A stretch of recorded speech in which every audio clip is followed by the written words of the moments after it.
C'est pour moi un réel plaisir de vous retrouver à ce rendez-vous de l'information. L'annonce de la privatisation du transport étudiant semble ne pas avoir l'adhésion de tous les responsables étudiants. Vous suivrez un reportage à ce propos dans ce journal.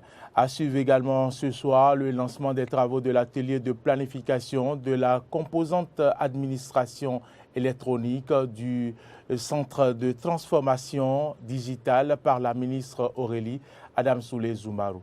Hors de nos frontières, l'église presbytérienne alerte sur les violences intercommunautaires meurtrières à la frontière nigériane, bien sûr dans le département de la Maniou. Voilà pour le sommaire, le développement c'est maintenant.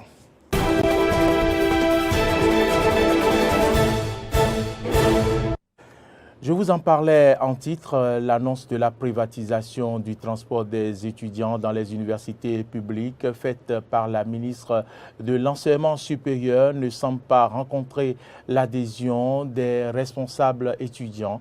C'est le cas par exemple du président de l'UNEB. Il pense que cette décision fera plus de mal que de bien aux étudiants. C'est un reportage de Melchisedès Sagbo et Flora Edo. Le transport des étudiants dans les universités publiques pourrait bientôt connaître une privatisation. L'annonce a été faite par la ministre de l'Enseignement supérieur il y a quelques jours de cela. Il faut également reconnaître que dès qu'on ne sait pas bien faire quelque chose, il faut trouver les moyens et trouver les spécialistes en la matière. C'est pour cela que la réforme qui consiste à déléguer ces prestations au privé est au cœur de nos priorités pour les étudiants. Il faut que ce soit les privés qui savent vraiment les moyens nécessaires pour optimiser ce service. Le transport des étudiants pourrait donc être confié au privé. Et ces privés vont absolument recevoir d'accompagnement de la part de l'État. Une décision qui ne reçoit pas l'adhésion des étudiants, à en croire le président de l'Union nationale des étudiants du Bénin. Cette privatisation dont parle le gouvernement, dont parle le COUS, bien sûr, pour donner la position de l'UNEB, je dirais tout simplement que l'Union nationale des étudiants du Bénin est une organisation des étudiants pour les étudiants. Et notre position face à cet état de choses, c'est que tant que les étudiants ne diront pas oui, nous sommes prêts pour la privatisation, l'UNEB non plus ne dira pas nous sommes prêts pour la privatisation. C'est-à-dire que nous allons rester sur la même longueur d'onde que les étudiants. Si les étudiants sont prêts et que ça les arrange, ça voudra dire que ça nous arrange aussi, puisque nous sommes étudiants, nous sommes responsables étudiants. Donc, jusqu'à tout de suite, le mot d'ordre continue toujours. Nous disons toujours non à la privatisation. Pour le président de l'UNEB, Léonel Rouanou, les difficultés liées au transport des étudiants ne s'arrêtent pas à l'insuffisance des bus. Qu'il y ait privatisation ou non, nous avions besoin plutôt de changement des conditions dans le domaine du transport. Les étudiants sont trop entassés, comme des boîtes de sardines. Et le plus important à cette heure-ci, ce n'est pas la privatisation, mais plutôt le changement, l'amélioration des conditions de ces étudiants-là. Reste à savoir comment cette privatisation pourrait aider les étudiants quand on sait que les coûts du transport vont augmenter. Nous n'irons pas contre le gouvernement, nous n'irons pas contre le COUS. Tant que les tickets bus, par exemple, seront toujours à 100 francs, bien que ce domaine-là soit privatisé. Si le coût reste le même, le coût du ticket reste le même, alors nous ne trouvons vraiment pas d'inconvénient. La ministre du Numérique et de la Digitalisation, Aurélie Adamsoulé-Zoumarou, a procédé ce matin au lancement des travaux de l'atelier de planification de la composante administration électronique du Centre de transformation digitale. Cet atelier, fruit de la coopération entre l'Allemagne et le Bénin, va permettre de jeter les bases de la mise en œuvre de projets imminents. Le présent atelier vise plusieurs objectifs. Il s'agit entre autres de rappeler les champs d'intervention du projet et d'apporter des précisions sur la portée des champs d'activité. Les centres de transformation digitale existent dans 16 pays, dont 11 sur le continent africain. Ces centres répondent aux besoins spécifiques de chaque pays. Pour le Bénin, cela signifie qu'il vise surtout à renforcer les capacités opérationnelles et techniques des acteurs clés en étroite coopération avec votre ministère, Madame la Ministre. Ça se produit en appui aux priorités définies par le gouvernement de la République du Bénin à travers ces 3 composantes qui sont apprentissage numérique, administration électronique et entrepreneuriat numérique.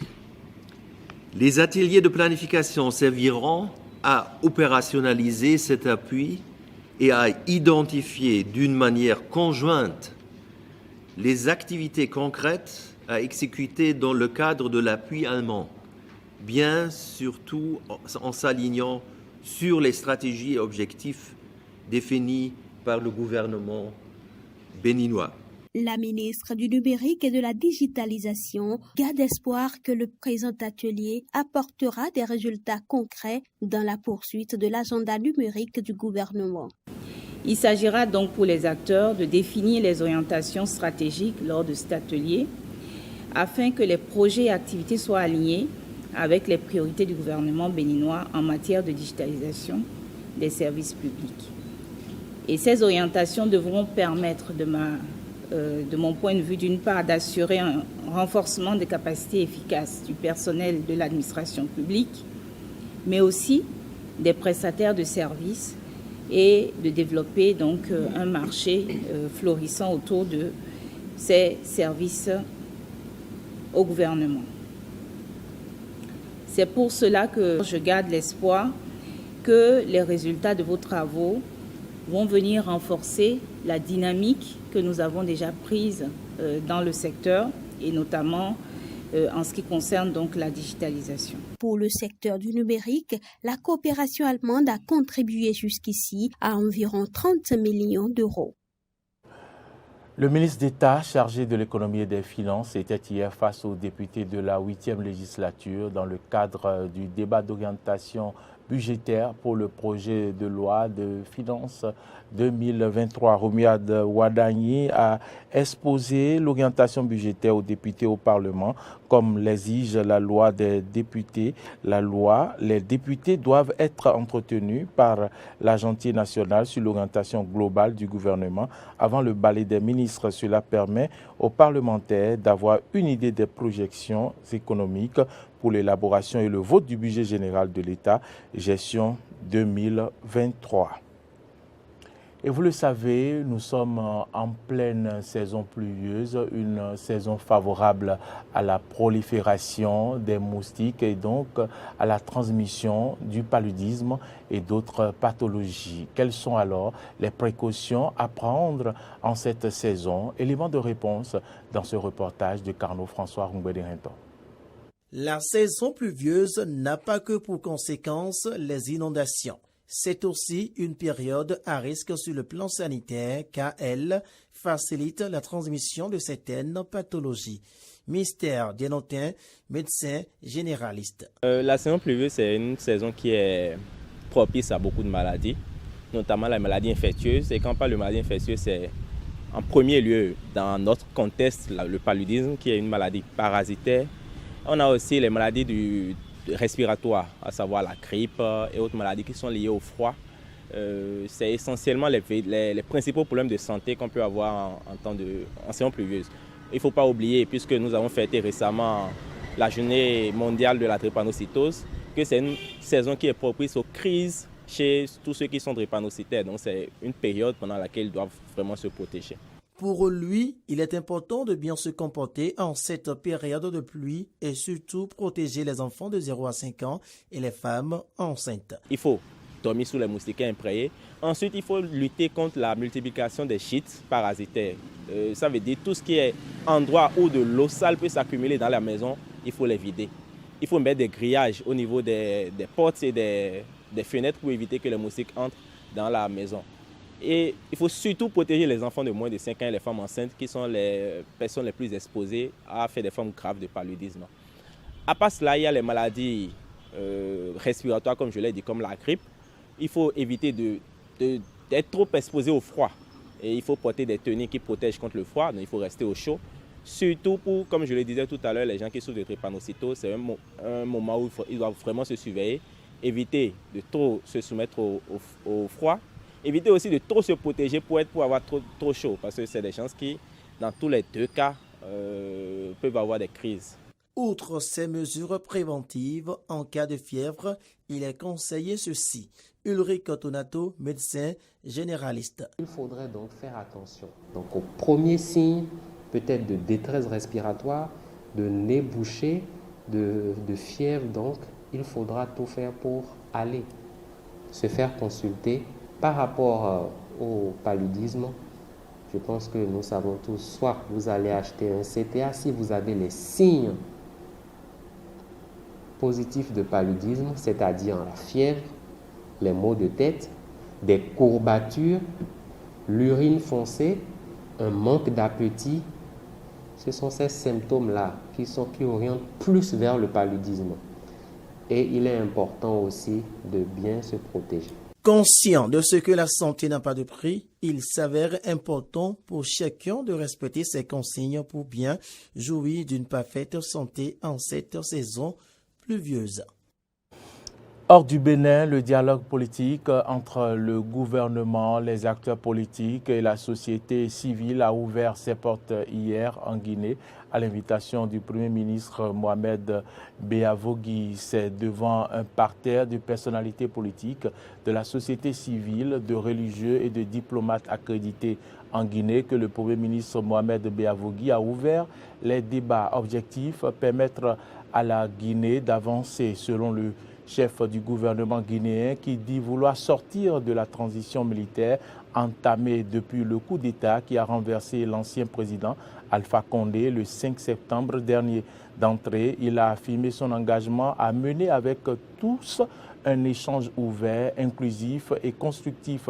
Il a bien indiqué qu'aujourd'hui, il s'agit de jeter les bases d'une société crédible, paisible, juste et unie autour des valeurs pour bâtir des institutions démocratiques solides et crédibles et qui résisteront au temps et à la tentation des hommes. L'ANAD, l'alliance formée autour de l'ancien Premier ministre Cellou Dalein Diallo et l'aile politique du FNDC ont accepté de répondre à l'appel du chef du gouvernement sans pour autant être convaincus de la suite des débats, dit l'un d'eux. Le RPG, l'ancien parti au pouvoir et ses alliés ont tout simplement boycotté la rencontre. Ils exigent comme préalable à toute participation à un dialogue la libération de leurs dirigeants incarcérés. À la fin de cette journée de dialogue, le président a proposé à l'ensemble des participants de consulter leur base et de revenir avec des propositions concrètes le 1er juillet prochain. Autre information dans ce journal, au Cameroun, dans la région de l'Ouest, l'église presbytérienne alerte sur des violences intercommunautaires meurtrières de samedi et dimanche à la frontière nigériane dans le département de la Maniou. Le communiqué rédigé par le révérend Samuel Fonki Forba évoque plus de 30 morts dont des enfants, des femmes, des personnes âgées dans une opération de représailles. À l'origine de ces violences, un conflit entre deux communautés villageoises pour l'accès à des terrains fertiles. Pour le pasteur originaire de la zone, un tel niveau de violence s'explique en partie par la crise sécuritaire que connaît la région depuis plus de 5 ans. Madame, Monsieur, c'est un plaisir de vous avoir présenté cette édition. Ici se referme ce journal. Merci à toutes et à tous de nous avoir suivis. L'information continue sur nos différentes plateformes, YouTube, Twitter, Facebook et sur notre site internet www.benin-eden.tv. Merci de nous avoir suivis et bonsoir chez vous.